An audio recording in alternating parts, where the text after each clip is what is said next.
Hey, what up guys, what's going on? Well, I'm sure you're all aware of the video I made yesterday, discussing Hetchman's character flaws and his general just unlikable persona. I was warning his fans about how what he seems like online is not really who he is in reality. Well, he was quick to respond back last night, firing back in a matter of hours with a collection of frankly insane, almost comedic accusations towards me. He accused me of gaslighting my friends and fan base. He accused me of being jealous of his success on YouTube. We'll get into that later. Uh, he really just did his best to drag my name through the mud, maybe in some sort of weird, like, last ditch effort to bring me down with him or something.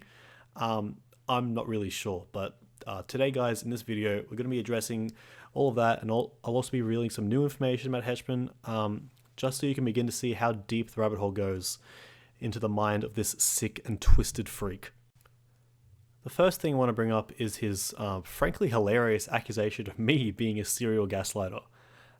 This may shock you to learn, or perhaps it won't if you actually know Hetchman personally, but he is actually a proud gaslighter. And when I say proud, I mean proud. He would actually go around and profess at how good he was at it, explaining his technique, etc. I actually have a clip from a bit over a year ago of him doing literally just that. Like the BBC or something. I watched a video on it on YouTube. No, it's not how in depth he goes. Yeah, I watched a video on YouTube. It's like Yeah. he's trying to believe in himself. Yeah. No, like he's trying to trick himself to the believe. first step is to believe it yourself. So yeah, I don't think I really need to say anything more on that matter. The video really just does speak for itself. But one thing I will comment on is this. Notice how he says the key is to believe it yourself. Maybe, just maybe, if we're giving Hetchman the benefit of the doubt, he has actually gaslighted himself into believing that he is the victim in this scenario, in which case I feel sorry for him and I would like to help him. But if not, well, what can I really say, you know? Another thing I'd like to address is that, plain and simply, Hetchman is a control freak. In any given situation, he always needs to be the one in control. And if he isn't, he immediately becomes extremely violent and racist. In our NF friend group activities, Hetchman always needs to be the one that's in control or the owner of whatever Discord server or group chat or what have you that these things are organized through. When it comes to the activities themselves, he'll even go so far as to name groups after himself, such as naming just our inner circle of friends as Hetchies Heroes, and even our band as Hugh and the Rockers. He seemed to view himself as some kind of god figure, holier than thou. Can you think of anyone else that named groups after themselves and had a dislikable personality? One of Hetchman's other unequivocally false claims that he leveled against me last night was that I was somehow jealous of his YouTube channel's success, which I frankly just had to laugh at. Because I don't know if you guys knew this, but his channel is actually less successful than mine. Now I'm sure Hetchman will be quick to point out that he has more subscribers than me, which is completely true, and I commend him for it.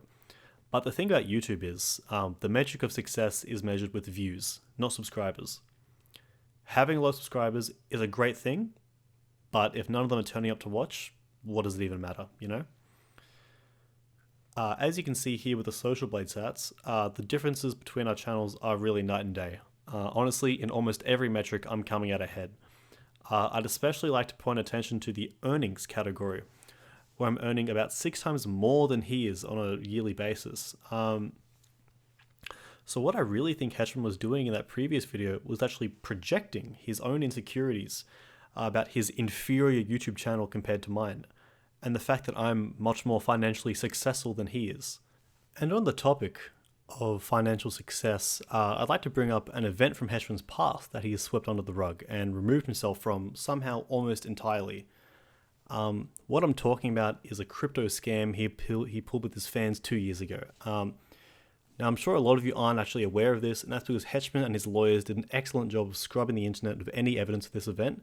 It's essentially lost to time. That was until today.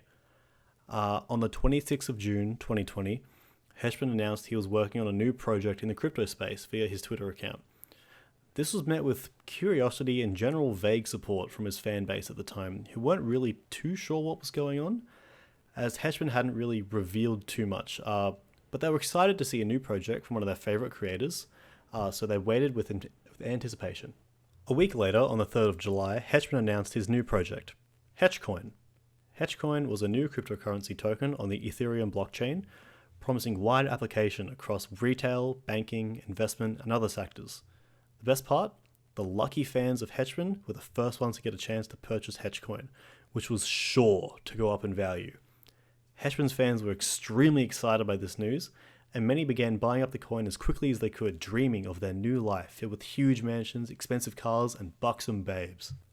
What these unsuspecting fans didn't know was that Hedgeman actually held 1.3 billion Hedgecoins already, which he purchased for well under 1 cent each before he released the coin to the public. This meant that Hedgeman held over 99.9% of all Hedgecoins, basically having full command over the price of the coin, buying and selling whenever he pleased to artificially change the price of the coin, so that it looked like it was trading normally. I'm sure you know where I'm going with this. Once enough of Hedgeman's fans had bought into the coin and driven up the price, it was time to pull the plug. Once the price for a single Hedgecoin had reached over just 50 US cents, Hedgeman sold all his coins, driving the price of the coin down to essentially zero in an instant, and making off with over $600 million of his fans' hard-earned money. In the crypto and financial sectors, this stunt is known as a rug pull, but to me, it's just known as one thing: despicable. Fortunately, Hedgeman lost all of that money and then some, in a class action lawsuit placed against him by his fan base.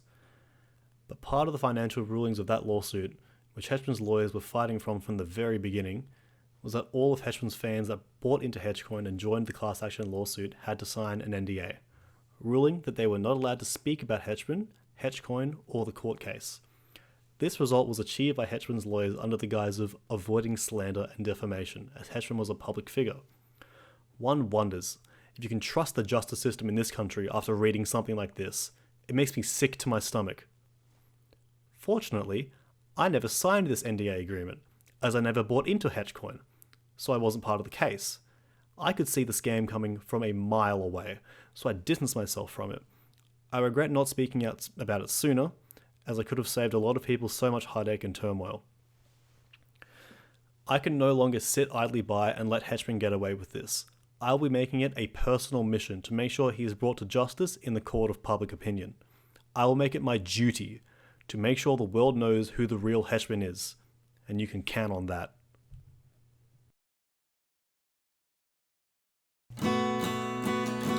And I don't wanna get demonetized again, so I'm gonna sing my outros now instead.